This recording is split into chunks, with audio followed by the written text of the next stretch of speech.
This is the Bad Batch podcast on TV Podcast Industries, and we're talking about the Bad Batch Season 3, Episode 10, Identity Crisis, and Episode 11, Point of No Return. Why children? Are there not adults that could serve this purpose? There are few adults left with such characteristics. Children are easier to attain and more agreeable to these subjugations. They're unaware of why they're here and what they possess. As you know, M-count cannot be directly replicated from the source. However, Nala Se knew of another way, which is why she aided in Omega's escape. The young clone's blood is the only binder that's proven to be compatible with their DNA to recreate their M-count levels, and why Omega must be found. Testing should proceed as planned. We must be prepared for every possibility once she is recovered.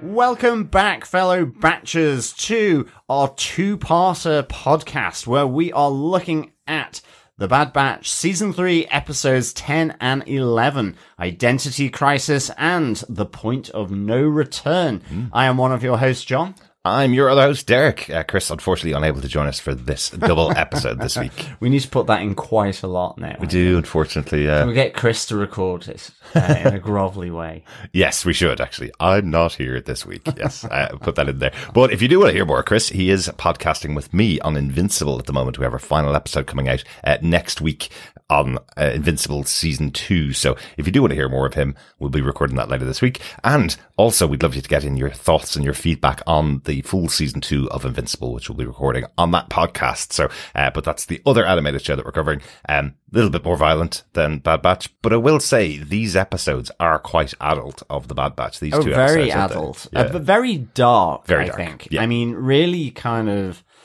very dystopian yes. in a way. Good word. And it was really, really good. I mean, especially with Identity Crisis, you know, it really is just from the point of view of the Empire. Yes. There are no current or previous Bad Batch members in that episode at all. But maybe a future Bad Batch member.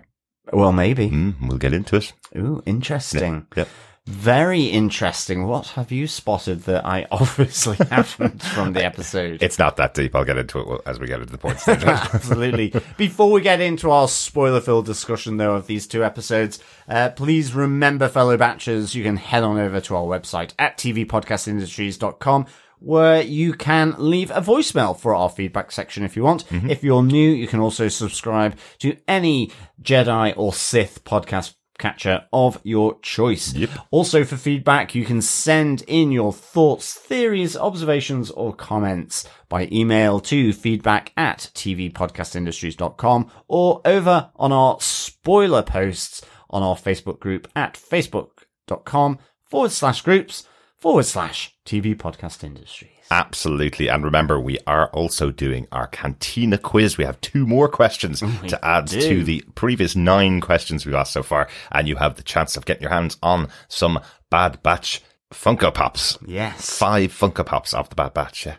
The Bad Batch. Yes. So stay listening for those questions. They'll be coming up after our discussion about the episode. Yes. Derek, with that, kick us off with some of the episode details, please. Well, executive producers for the show are Brad Rao and Jennifer Corbett. These 2 episodes were written by Amanda Ross Muñoz. These are her 6th and 7th episodes of The Bad Batch as well. Nice. Nice one, Amanda. Yeah, and episode 10 was directed by Saul Ruiz, and episode 11 was directed by Nate Villanueva, who've both directed many episodes of The Bad Batch in the past as well. Indeed, they have. Yeah. John, do you want to tell us what they gave us with your synopsis for The Bad Batch Season 3, Episode 10 and Season 3, Episode 11? Sure. All over the Empire, children revealing Force sensitivity are snatched up and delivered to Tantiss. With Nala Se's imprisonment, Hemlock reluctantly promotes Emerie Karr to her vacant position and familiarizes her with Project Necromancer. Witnessing the callous brutality with which the children are treated as specimens, Karr slowly becomes disillusioned with the Empire and the righteousness of her work. Meanwhile, facing the cancellation of his project's funding, Hemlock learns that his clone assassin from Teth has obtained intel on Fee after interrogating Sid and sends him after her. The clone assassin infiltrates Fee's ship during a checkup and hacks her navigation computer, learning about Omega's whereabouts on Pabu. Just as the Bad Batch prepares to leave the planet, the assassin arrives and confirms their presence, destroying the Marauder and calling in an Imperial strike team. With their means of escape cut off, the rest of the Batch try to evade their pursuers while Hunter leaves to steal a gunship. But after Hunter fails, Omega decides to surrender herself, both to spare the people of Pabu and to enable the Batch to chase her to Tantiss. Crosshair's attempt to plant a tracker fails, and the assassin leaves with Omega on board. Oof, yeah, as I say, some quite heavy episodes, the two of them. Just a bit. Yeah. I mean, effectively, Wrecker in a coma, unconscious, after the Marauder, which is now a goner, exploded. R.I.P. Marauder. Absolutely. I hope they don't get a nuggety ship afterwards. I hope the replacement is worthy of being the Marauder's replacement. Yeah, absolutely. That's kind of been their home for the last couple of seasons outside of Pabu. And all they've got left are a pair of goggles and Omega's toy now of their home. Yeah, a Lothcat plushie. Yeah. God, there's so much merchandise in the galaxy far, far away. There certainly is. But will we get into our blaster points, John? Absolutely. Let us kick on with our blaster point number 1. Simply titled Cad Bane. Welcome back, Cad Bane. Yes. With a cocktail stick in mouth. I wonder if it had a cherry or an olive on it beforehand. I feel at one point it was a cigar that was drawn into his mouth, like or a cigarillo, was it, that Clint Eastwood used to have as the man with no name in westerns? Because that's the kind of look Cad Bane always has. That he comes out of the good, the bad, and the ugly.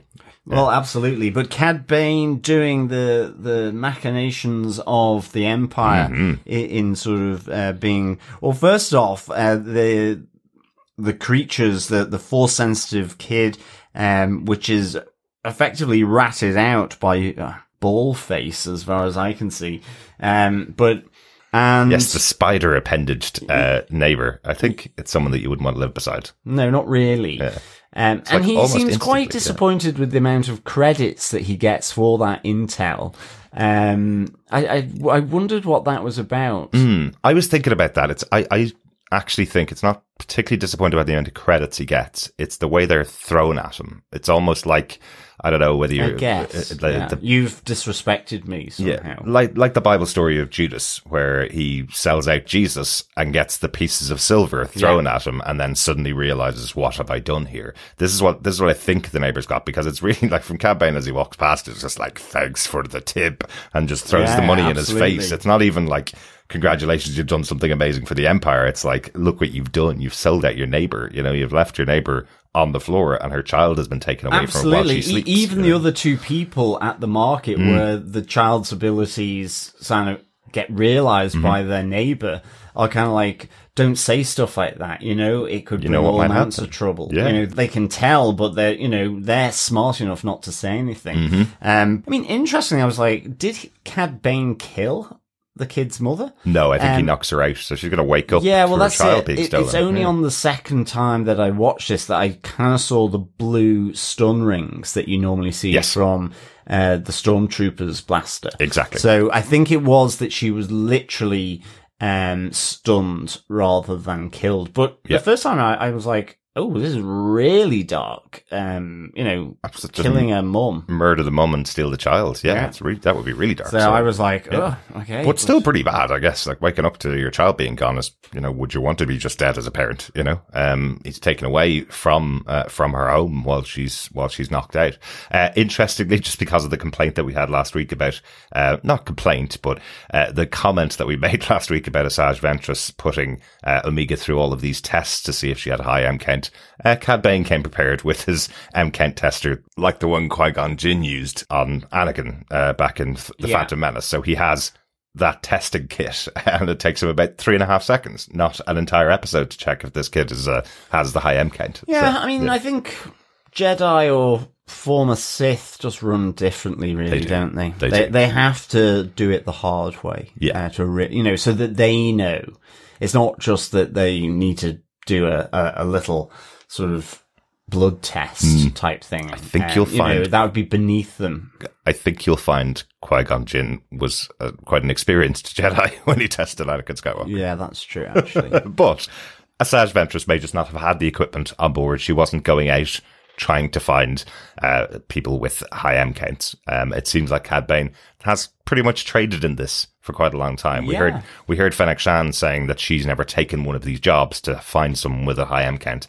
I wonder now if Fennec realised that it was children that were being stolen and decided that she wouldn't partake of that. Yeah, maybe. And interestingly, he says later on in the episode, I'm good at this. When Emerie Karr asks him how many he's gotten, he says, well, I'm pretty good at this. That's a nice little reference back to season 2 of the Clone Wars, the episode Children of the Jedi, where he's also capturing younglings, Jedi younglings as well. So yes, he's got a long history of basically, I guess, punching below his weight. Well, absolutely. I mean, they're not as such. They're not risky bounties that he's doing because they're children, primarily. Yeah, unless they use the Force on them or know how to use the Force. Maybe. Unless they know, exactly. But generally, they don't. Yeah, exactly. I would think. Exactly. Because they may not know how Force sensitive they are. Anyway, at least not these children that have been brought to Tantiss. Certainly not this baby, effectively. And interestingly, when he meets up with Emerie Karr to hand over this Force-sensitive child, interestingly, Emerie Karr asks him where the child is from. Yeah. And Bane's response is, asking questions like that will reveal more intention than you wanted to reveal, and he doesn't tell her. So this child has no idea where its home is. It's only a baby. Yeah. And nobody else does either. The tie has been severed effectively by Cad Bane not revealing. So this child is now on the other side of the galaxy, not knowing any way to get home to its mom. Well, that's it. Yeah. No idea. Awful. Dreadful. But still great to see Cad Bane back. He's a character I love to see on screen. He's a great character. Yeah. Great character. And also kind of cool seeing Todo, his heavily put upon droid, played once again by Seth Green in there. But yeah, I did like that sequence with Todo where he's like, I'm not a nanny droid, but again, another plushie placed to keep the kid from screaming, and then ooh, I've done it. I guess, but they just lock it up in a it looks like a pet travel basket, but even more locked down than that. So we could just soundproof it. You could, and that would be the end of it. So I guess. Maybe a small kindness from Cad Bane to give it its teddy bear. Todo, even Todo to give it its teddy bear. Okay. Yes. But Cad just wants it shut up. No, exactly. Right. But with speaking about Emerie Karr, let us get on to our blaster point number 2. Mm-hmm. Yes, the promotion of Dr. Emerie Karr onto Project Necromancer. Yes, Chief Scientist. That is the easiest promotion opportunity I've ever seen. Wow, I wish I had work interviews like that. Or I could just go, I want to be Secretary General. Yeah, absolutely. Sure. I've worked by your side. Do you trust me? Yeah, no problem. Here you go. Here's the keys to the castle. Here's the pay rise. Yeah. Excellent. That would be nice. Here's the pay rise. No extra work for you. You're doing it all already. Yeah, that'd be awesome. So maybe there is benefit in working for the Empire, John. Absolutely. Career opportunities come up quite often. Sometimes the leader of the Empire will strangle someone in a position that you wanted to attain. Absolutely. So, yeah. Loads of opportunities in the Empire for promotion. But yes. Here is where I reveal that I believe that Emerie Karr might be someone that could join the Bad Batch in the future. She's a clone. She's been working in the Empire. She's becoming very disillusioned with the Empire. Just a bit. By the end of this episode, I feel she at least will be an ally to the Bad Batch in the future, because her position is turning. But I do wonder if she may even join the Bad Batch in the future. Yeah, that's a possibility now that you say it. She's got them goggles that old tech used to have. She does have them there goggles. Yeah. And certainly, as the course of this episode goes on, from the treatment of the children that are already part of Project Necromancer, so, 2 levels here. There's assets in the sub-level container chamber, so we haven't seen that. That's right. So I thought, actually, when Hemlock was taking Dr. Karr actually to the vault, I thought we were going to see that space with all the canisters that presumably are housing something, that we were going to see that. Yes. And then all of a sudden it was like a nursery, and I was like, oh. It's like, wait on a second. What's happening? Where's the vault? Because the vault sounds much more secure and intimidating than the sub-level container chamber. But I guess that, yes, it is what it says on the tin. Tons of containers containing something or someone down there.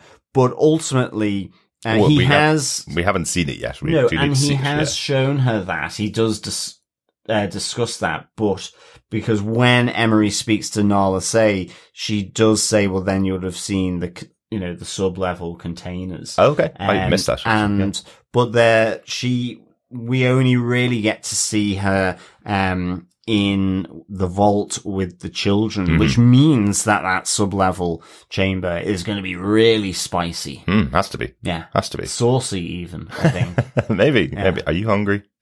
Maybe. Okay, thought so. Chickeny even. And also, we did see Dr. Hemlock looking at some containers in a higher chamber, so that's not what's in the vault. He was looking in, he takes the lift down from it, so, and then says to Emerie Karr that going down to the vault. So there's a third location. It's not the one with all the hieroglyphics on the floor, which is where we saw the Emperor at the start of this season. Exactly. And it's actually the kind of almost conning tower. Yes. That tower within the structure, that is where we saw the clone assassin first of all, when I commented that he was showing some shins. He was at the bottom of the elevator, the lift, where Dr. Hemlock takes it down, but we do see Hemlock looking in one of them, closing it up.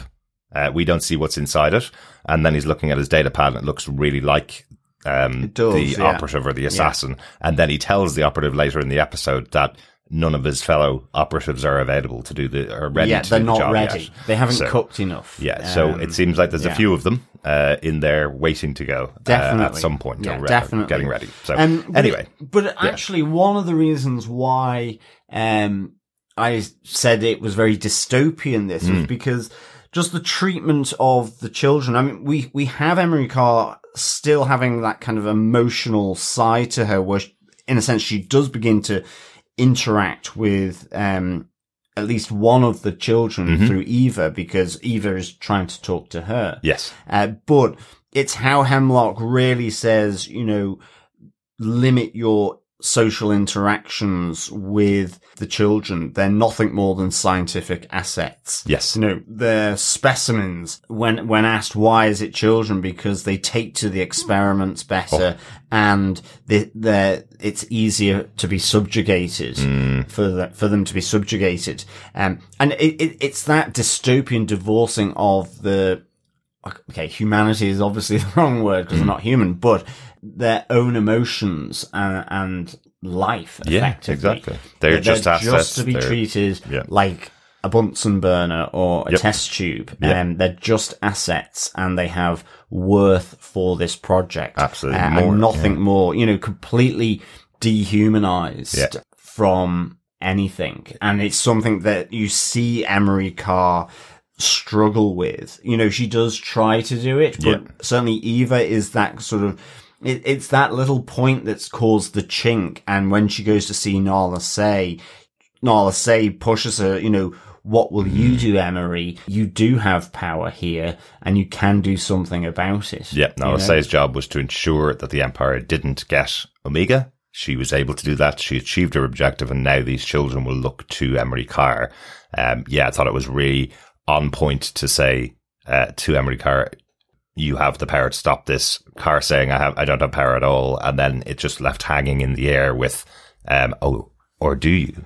Do you have this power? Yeah. I mean, ultimately, it finishes with, in a sense, Emerie Karr feeling a bit crappy because Eva knows that she lies, that they didn't keep her other cellmate Jax safe. And that they just want to go home, that this trust has kind of been lost between Eva and Karr. Yeah. And Emerie gives her Amiga's doll that she made whilst in Tantiss, almost just to give that childhood back to Eva. Yeah, exactly. Which I thought was really good, again, but not something that Hemlock would allow at all. Absolutely.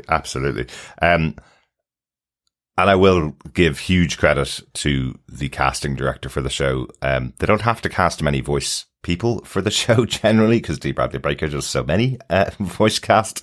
But here, the casting choice for Eva is the cutest child voice I've ever heard. It's like, it's just perfect. It's just the way she goes, Dr. Karr. Will you tell me how I can get home? Will you look into that for me? It's kind of like the Simpsons spelling bee episode. Absolutely. Where as soon as Eva sort of says anything, everyone's like, oh, yeah, absolutely. Yeah. Perfect casting. But, it is, they just want to go home. Mm-hmm. I think, you can actually deduce that Nala Say said, well, you're only here temporarily. You will get home eventually. But, I mean, even to the point where Jax does try to escape from the vault, but ultimately is not only stun blasted by one of the guards, but is isolated then for 2 rotations, as punishment. So, and this is why Eva, knows that Karr lied to her because Jax wasn't kept safe, and he was just trying to get home. So this is really a depressing predicament for these 3 kids. Well, especially because we've seen Tantiss. We know how difficult the facility it is to escape. We know the planet outside is a very dangerous place to be. And Jax kind of believes at the end of the corridor there's a door that will get him out and get him home. He's on a different planet. He probably woke up in the same way as the child did. Getting there, woke up after being knocked out and stolen from his planet. He has no idea what's between him and the outside world. Exactly. A lot more levels than you think, Jax. Yeah. But so the promotion, and dare I say it, the descent into rebellion of Dr. Emerie Karr here. I think so. There's just one other thing that I want to talk about in this point. I know this is awful. Finding out that the Empire are stealing children who have a high M count from their families and bringing them into this experiment, effectively.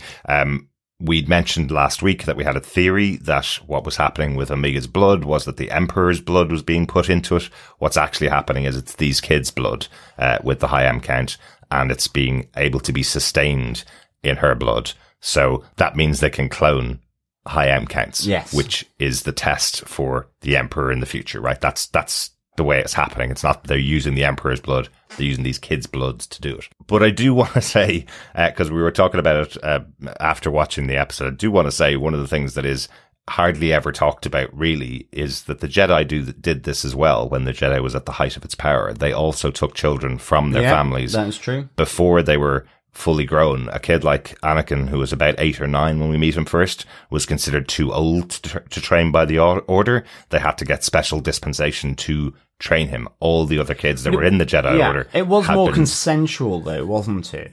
I mean, they were given the choice, if I remember. Well, the youngest kids that are brought to the Jedi are brought as babies, who exhibit some high level of M count and then are trained in the Jedi ways. The Jedi Order now is gone. So the Empire are now taking these kids for their purposes. But it's just the reason why I say it is because there has been a lot of stories, a lot of extended universe stories in Star Wars that kind of talk about that the kids don't know their families. They've been put into this order, a religious order almost, that's telling them how they must live their lives. They can't have relationships, all that kind of stuff. I think there's even a quote about Obi-Wan Kenobi not knowing whether he has a brother or not. He has a vague memory of a brother. Yeah. Before joining the Jedi Fine Order. line then, isn't it? Between good and evil. Mm-hmm. So, or are they just both evil?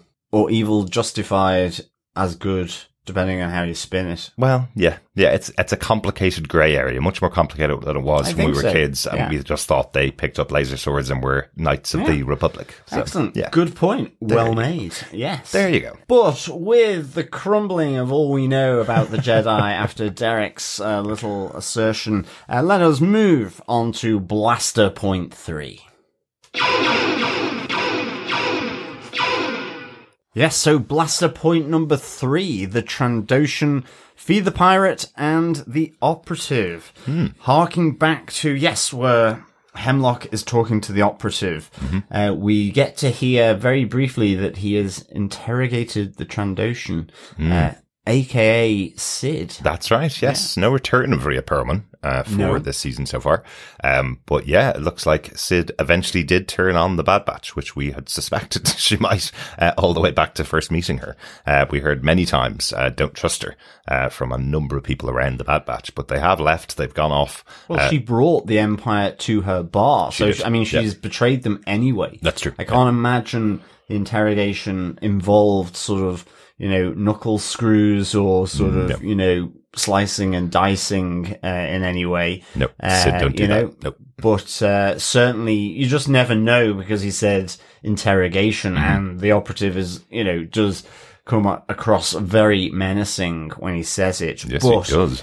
Interesting that she's ultimately pointed to Feed the Pirate here as one of Amiga's associates, or an associate of the Bad Batch. Yes.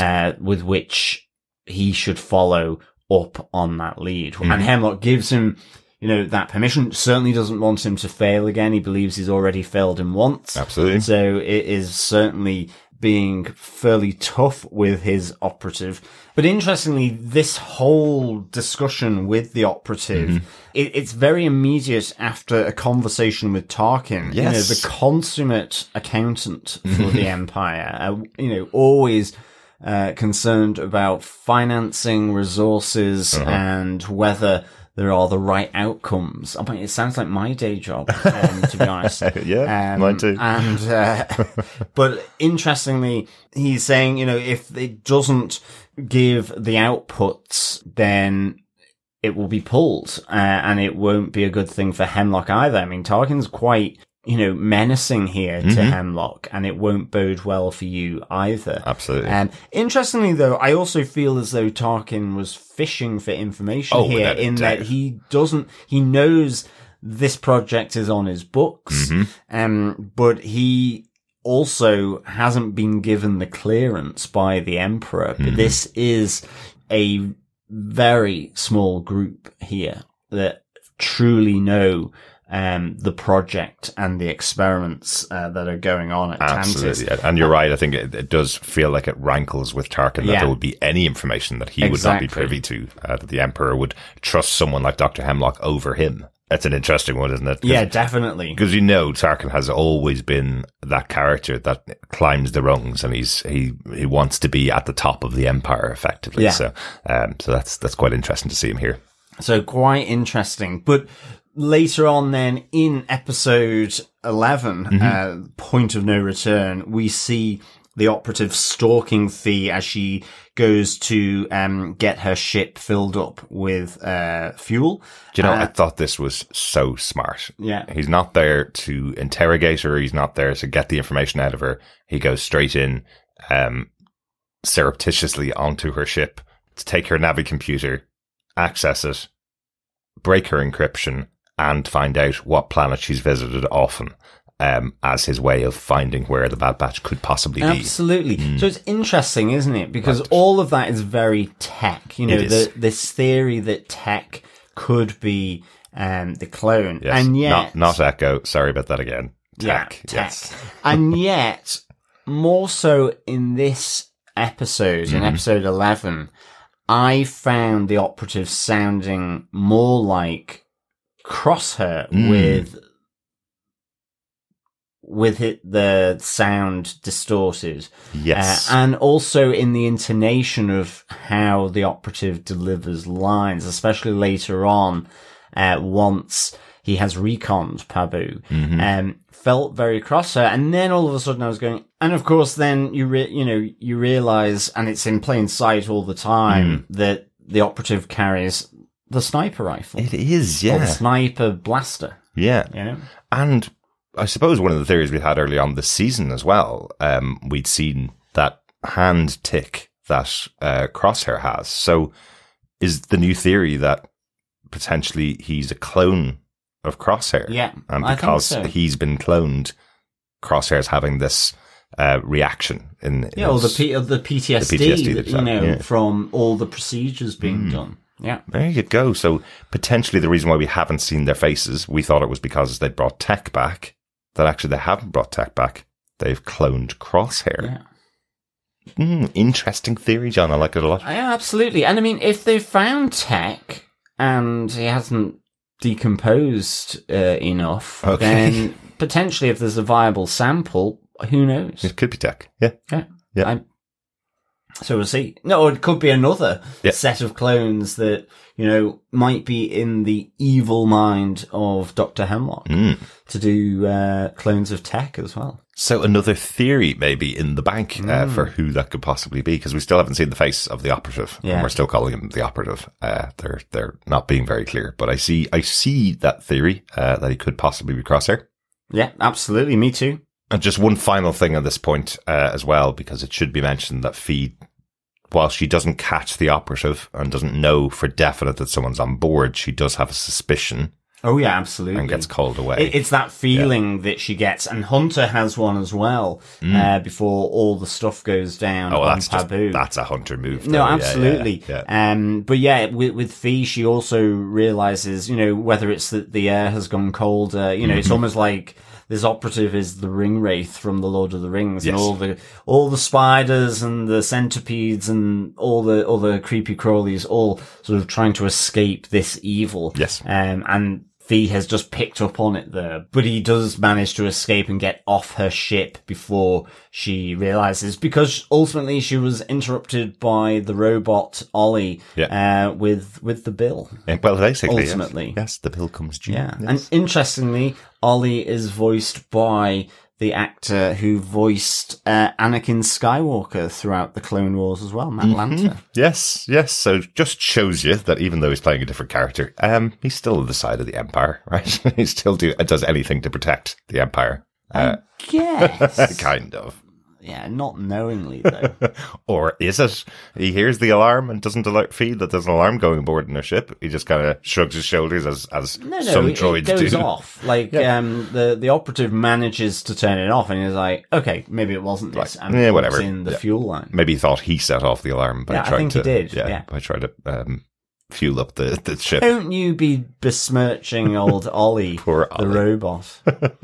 I'm besmirching Matt Lanter, who played Anakin Skywalker, who we didn't see turning into Matt Darth Vader. I do love Matt Lanter. He's done nothing but voice Ollie. Yes, that's true. But I think that's it for our Blaster Point 3, John. Let us get into our Blaster Point 4.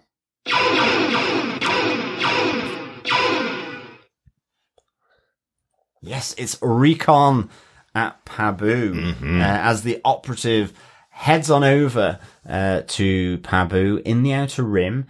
We're using the same place as Asajj Ventress from the previous episode to sort of hide his spacecraft. Yeah. We know Ventress got to the planet without anybody detecting her there. And their ships have a lot of different gizmos as well. It was able to interfere with the Marauders tracking system so that it appears as though there's nothing coming from the ocean towards the island. We see that. Very good. So it almost has a stealth mode, because I was wondering, it's a real weak point for ships with people that, the Bad Batch don't want to ever come to Pabu to sort of infiltrate into Pabu or onto the island. So I was thinking, Hunter, you should have put up sensors in that cave after Sarge Ventress. Yes. But alas, no, he's not. See, I'd be a better hunter and tracker. Well, that's what I would have done. They are more taken up with getting off the planet. They are realize that Pabu's not safe after the discussion with Sarge Ventress last week, and are packing everything up to leave Pabu. So I think that's the major concern. One small trip from Omega to leave stuff in the historical archives that are kept on Pabu. We learned about that when we saw Pabu the first time, that because everybody here is running from the Empire, they've left all their society, so they have one central place where they store meaningful items that represent their home and represent who they are. So here we have Omega leaving the goggles of tech and her teddy bear, as we mentioned. Yeah, her loath cat plushie. Her loath cat plushie, as we mentioned up front. Loads of plushies. Yeah. In the galaxy far, far away. Yes, with the mayor of Pabu's daughter, Liana. And I mean, you see actually as well, I think the 3 young clones as well from earlier in this season there enjoying ice cream, because Wrecker actually fancies a nice cold ice cream because he is the one lugging all the supplies and rations onto the Marauder in preparation for their departure. And a little help from Gonki. Or maybe just a little bit of a little Gonki, but I think Gonki is criticising because I like that Wrecker gets into full blown argument with him really and says, "Well, I'll leave you behind." Yeah, you think? I think Gonki has said, "Well, you could always leave yourself behind." Exactly. So obviously, there's no love lost there between old Gonkster and Wrecker. Even though Gonki has been saved at least 3 times by Wrecker. And again in this episode. Yeah. Maybe it's the manner in which Wrecker seems to save him. Remember the last time he was upside down on Wrecker's back, wasn't he? Being carried through the forest when they met the 3 clones last time. But it is a nice moment just seeing the three young clones being on Pabu. Again, this place is such a paradise, and they have found a much better place than where they were when Hunter and Wrecker found them. Yeah. At least at the start of the episode. Well, absolutely. And then Hunter gets that sort of feeling that something isn't right, and it's immediately, we need to go. Like, he's very much right.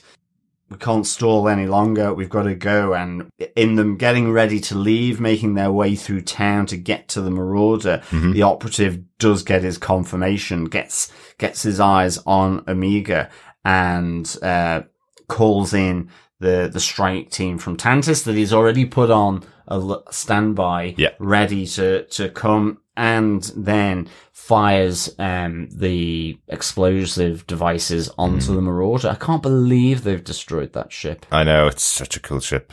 Yeah, really like it. But I again, it's just another touch. We mentioned before some of the things that's really cool about Bad Batch is when you see the characters using their special abilities, seeing Crosshair being able to use his amazing sniping ability is always cool. Seeing Hunter recognize the kind of movement in the air that determines there's something going on here. And I know it's only a tiny one, but seeing Wrecker realize that there is explosives nearby is almost what happens. It's like if anybody else had been there, maybe they wouldn't have noticed it, but he's so attuned to explosives that he notices instantly and is able to save himself and Gonki. So. And he does wrap old Gonkster up in his arms. Big old as he realizes, then the explosion throws them into the water.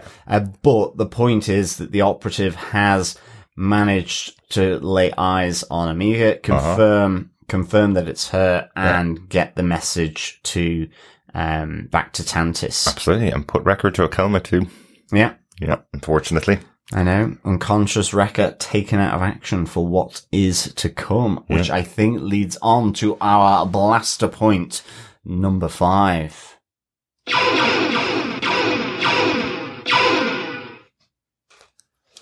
Yes. A prediction comes true, John. Yeah, the Empire arrives. Yes, you predicted that at some point in the future of the season we would see a massive Imperial ship in the skies of Pabu. Did you know it was only going to be an episode and a half later? No, I didn't. But it was very kind of definitely knew that the Empire was going to arrive. Yeah. But I do love these scenes of, okay, it's not a Star Destroyer, it's one of the Clone Wars ships.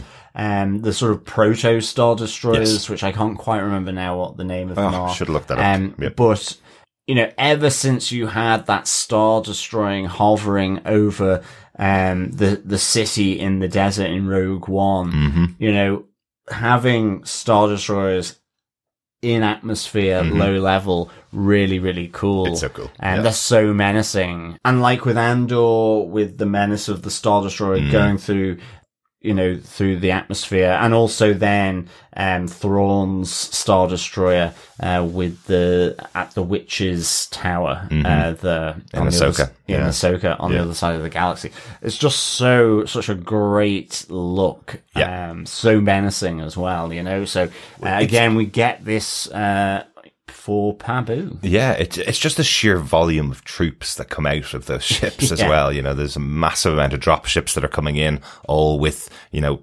5 or 6 troops inside them. And the entire town of Pabu, the entire village of Pabu, is just completely overwhelmed by the sheer number of It's real forces blitzkrieg type tactics. Loads of ships coming down from above. They blow up the skiffs, the fishing skiffs, and other ships. I've got it as space and sea ships. To cut off their escape routes. They jam the comms and effectively lock down the town and start going from house to house to try and find the Bad Batch, who've effectively at this point sort of ducked and run for cover in order so that to evade capture from them. But I mean, you know, it's slowly, it reminds me of the line from Andor, you know, the Empire slowly sort of strangling the galaxy, and this in miniature on Pabu, you know. Absolutely. It's tiny correction because I think it's kind of important as well. The operative actually says they're there to find Omega. If the others get in the way, kill them all. Yeah, eliminate them. Them. So they're not there for the batch. It's just Omega that they want to take. I mean, which is really brutal. It's dark days at the moment in the Bad Batch, with everything going on. And I mean, it was really efficient, the Empire coming down and doing this. But I kind of really liked how it played out then, you know, where you have Hunter trying to find a way to get off the planet by trying to get hold of one of the drop ships, the transport ships that have come down. You have Wrecker being taken to AZ, you know, so they can get medical attention, and Omega and Crosser, but, you know, kind of together, just trying to evade capture. Yeah. But ultimately, I love the fact that here we have Omega, then the realization that she is willing to give herself up here and to surrender because they, you know, she knows for definite they are there for her, and she doesn't want the people of Pabu or indeed her brothers to suffer in any way. So is willing to give herself up with a plan that she has a tracker on her person and that Crosshair will shoot a tracker onto the ship that takes her off planet. In case they take her tracker away. Yeah. But again, I love how Crosshair is kind of like, but you don't want to go back to Tantiss. You know, that's where they're going to take you.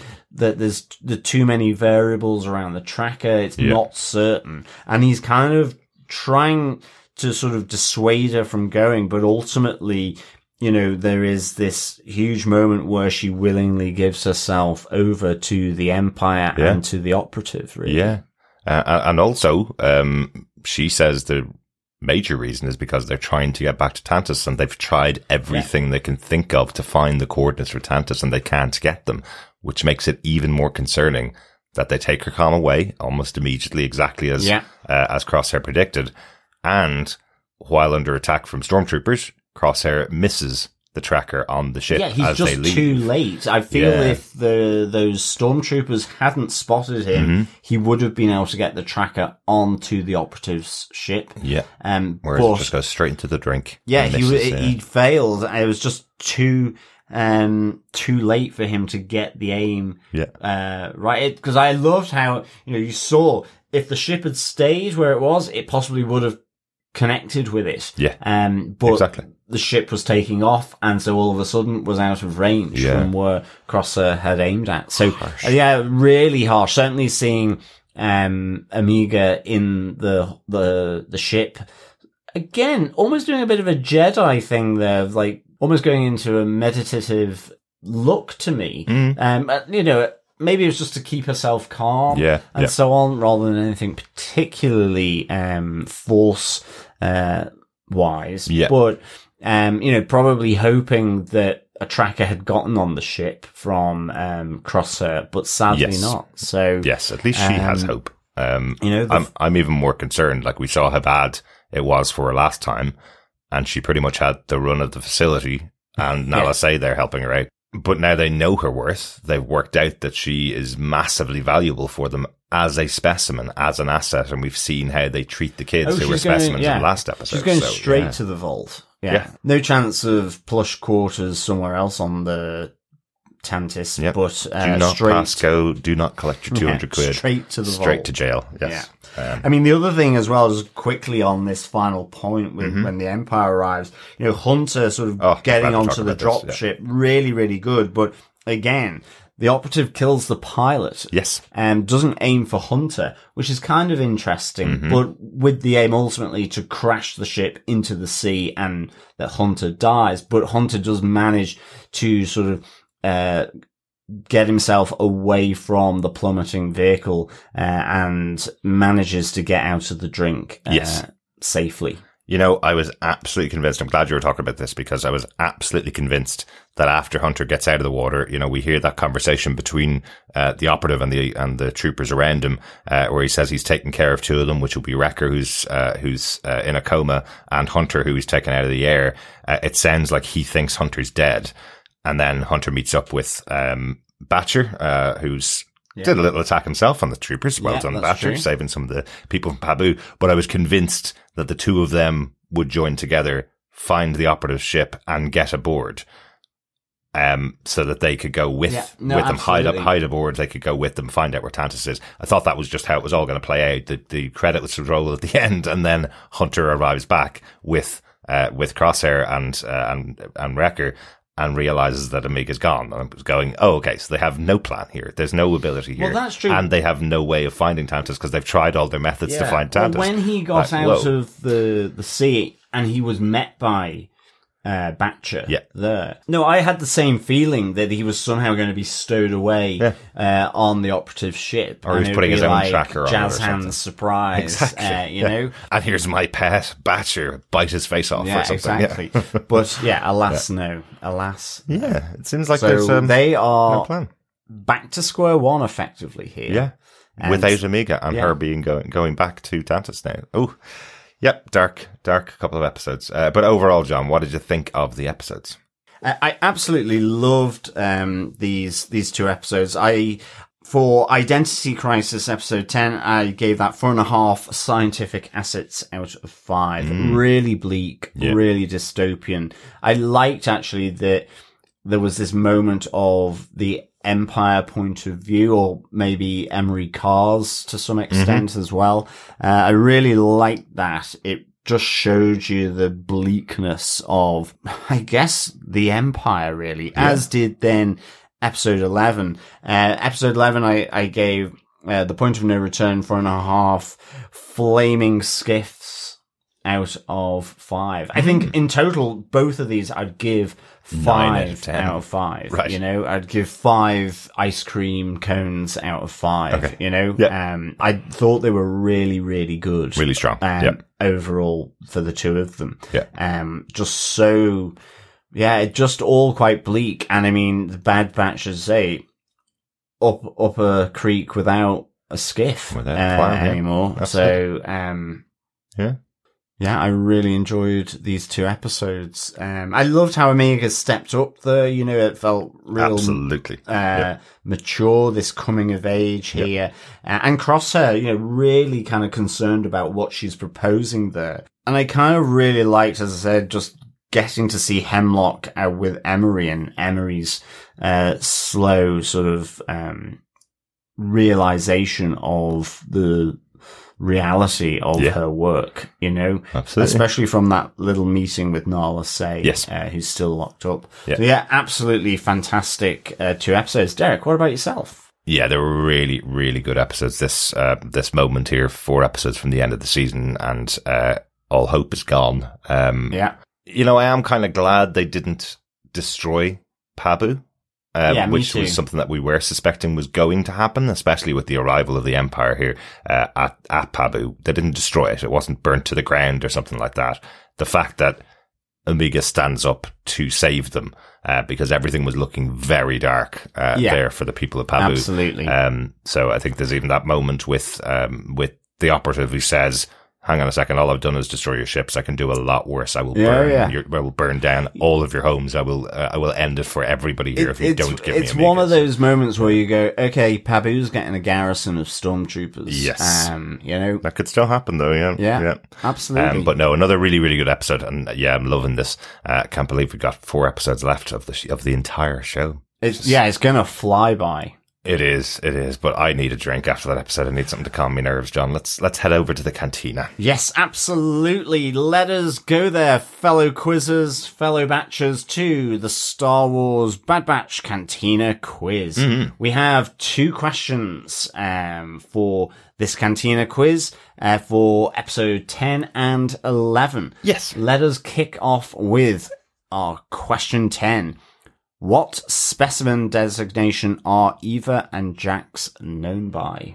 I promise I'm not going to give a clue on this one. No, you're not. It's the reason why we didn't mention it during the episode, but one of the numbers indicates how many Cad Bane may have actually taken it. It's quite a high number. Yeah, it is. Considering it's children with Force-capable abilities. It's quite a high number that Cad Bane could have brought in, especially if only certain bounty hunters are capturing kids with special abilities. So yes, 2 of them there. John, do you want to get the question one more time? Yes. What specimen designation are Eva and Jax known by? Great stuff. What's the question for episode 11? For question 11, how many explosive devices does the operative shoot onto the Marauder? How many explosive devices does it take to destroy a Marauder? Effectively, yes. Yes. I'm sure everybody was watching really closely there to that one, so they should have that number. Yes. John, question one more time. How many explosive devices does the operative shoot onto the Marauder? Great stuff. That's question 10 and question 11 to add to the other questions that we've asked throughout the season so far. You can find all of those questions over on our website at tvpodcastindustries.com. There's a pub quizzes button up at the top. Just click on that, go into the Bad Batch Cantina quiz, and you'll see all the questions in there. Put all your answers together at the end of the season. Email us into feedback@tvpodcastindustries.com with your answers, and you could be in with a chance of getting your hands on those Bad Batch Funko Pops. Yes, absolutely. Let us move on to our feedback on these 2 episodes. First up on Facebook, Dr. Bob Phillips says, Darkness Falls. The kidnap, emotional abuse, and objectification of children, followed by a witch hunt with the Batch outgunned and outplayed. Mm-hmm. Can the doll motif be the way we see hope maintained as the terror sweeps across the galaxy?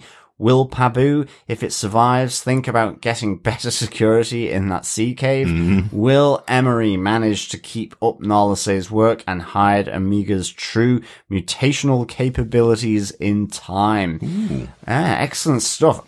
Well, that is it. The doll motif certainly, I think, represents hope here and softness, I guess. Absolutely. Even though it's made of straw, the one that Emerie, which is not that soft. No, exactly. And it really is the darkness falling. I mean, that objectification, I think it's just, it really plays into that sci-fi dystopian stuff that always intrigues me. I'm always fascinated by it. And indeed, you know, what you can see back from the 1930s, with science and where, you know, experiments were being done on people, new things being done, you know, and not being told about them or against their will. And it really plays into that. And I think, you know, it's so dystopian for, you know, as we always say, an animation, but it does deal in that. And that is just the reality. The Bad Batch deals in this darkness in a way that actually is really accessible and has the little motifs of hope, as you say, Dr. Bob. So yeah, good stuff. But I do think the line of the 2 episodes that is the darkest of all is, without doubt, Dr. Hemlock saying that the reason why they choose children is because they're more agreeable to subjugation. It's just such a dark way of describing why they don't use adults for this. And of course, they don't have that many adults as options anymore because they've killed a lot of the Jedi. Yeah, definitely. So, yeah. I'm totally with you on the sea cave security. Yep. Even some kind of massive portcullis on it or something. Just to stop infiltration onto the island. Maybe a massive radar that can't be tampered with. Yeah, absolutely. Right on the top of the hilltop. Someone monitors all the time. Exactly. Definitely. Thanks, Dr. Bob. Yeah, thanks so much, Dr. Bob. We also got some feedback in from Russell Hooper, who says, sad episodes. Did my eyes fool me, or did Crosshair miss the shot at the ship as it left? How did the residents of Pabu not notice yet another ship coming in? Okay, I'm going to rant. Once you remove the 4 to 5 minutes of credits, each of these episodes is only 20 minutes. Not acceptable for what you're charging us, Disney. The previous comment may or not necessarily reflect the opinions or feelings of TV podcast industries, though they should.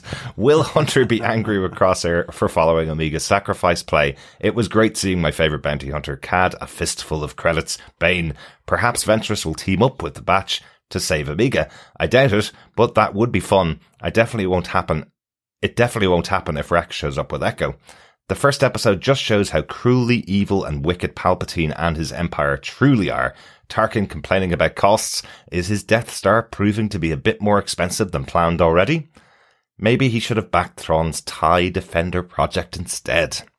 Very good, Russell. Yeah, absolutely. Yes, you are absolutely correct, and your eyes didn't deceive you. Mm-hmm. Crosshair did miss the ship. It plopped into the water at the end. So Omega is on the way to Tantiss, and the Bad Batch still do not know where Tantiss is. Yeah. So it would be interesting to see how that one plays out. Mm-hmm. I love you noticing just the true evil and wickedness of the Empire and Palpatine, but also it is manifest in this objectification and, dare I say it, the accountant-likeness of Tarkin. It's the fact that he just deals everything in numbers. Yeah. Nothing is given reality or meaning or emotion. Yeah. It is all about the numbers. So but maybe Russell's right that the Death Star is costing a lot of money. I would say it probably is. And some of the funds are diverted, was what he specifically said. Some of the funds were diverted by the Empire from their planned, intended place to Dr. Hemlock. So maybe he's just specifically annoyed that that $100,000 or 100 million credits has gone from his plans of the Death Star over to the plans of Hemlock. So yeah. As for the cost to Disney, I'll be honest, we pay for Paramount Plus, and I don't think I've watched anything on that since the last Star Trek show finished. So that's our fault for paying that. Disney at the moment, we've got this show, of course. We've got got the Bad Batch.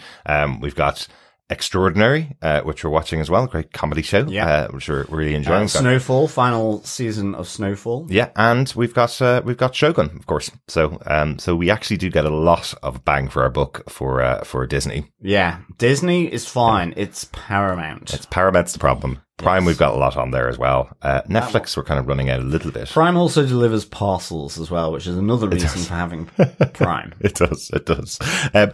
We just learned that we know what the next animated project that's coming out from Star Wars. Just while we were recording the trailer for Star Wars Tales of the Empire was announced. Coming 6 episodes coming on May 4th, of course. May the 4th be with you. Yes. So that's not that long away. So I think it's the week after the Bad Batch finishes. So the 6 episodes will be out. Tales featuring Morgan Elspeth. Yes. Grand Admiral Thrawn. Thrawn, of course, mentioned by Russell there. And old Darthy Warthy. Well, he is in there, but I think the stories themselves feature Barriss Offrey, who was a former Jedi, who was the reason why Ahsoka Tano got kicked out of the Jedi Order or was investigated by the Jedi Order and left the Jedi Order. Yes, becoming an Inquisitor, it would seem. Exactly. I think I've got Barriss Offrey's name right. I get really confused because we've got a place in Ireland called Barriss and Offrey. And they do mention her name as Offrey in here, and I think it's Barriss Offrey. So I may have to be corrected on that. But anyway, that looks really good. 6-episode season coming on May 4th. Excellent. We also have some feedback from Liza Winrich, who says, "What a twist. The Marauder is destroyed before its Lego set came out. Rest in pieces, Din Djarin's Razor Crest. First, I had my heart melted by the toddler whose cooing instantly reminded me how much I miss little Grogu talking. Then I cringed when I heard those familiar boot steps. Cad Bane is more frighteningly animated than he was in live action. Maybe he mellowed with age. The emotional rollercoaster continues when Eva tried to start a conversation with Emerie. Could her voice have been any cuter? But I came crashing down, heartbroken, when Eva said Emerie had lied to her. And this was only part of the emotional trauma the writers gifted us this week. I can't put into words how I felt when Omega left behind Tech's glasses and Wreckers plus Omega's Lulu doll. On a positive note, it is always wonderful to hear Stephen Stanton's voice as Tarkin. Saw in the credits that Zeb, Steve Blum, played a Stormtrooper and Villager number 1. We'll have to go back and listen for him." Great stuff. Thanks, Lisa. Yes, thanks so much, Lisa. Yeah, I completely agree around the Marauder. I am sure there was a Lego set that came out. There was. It was called the Bad Batch Attack Shuttle.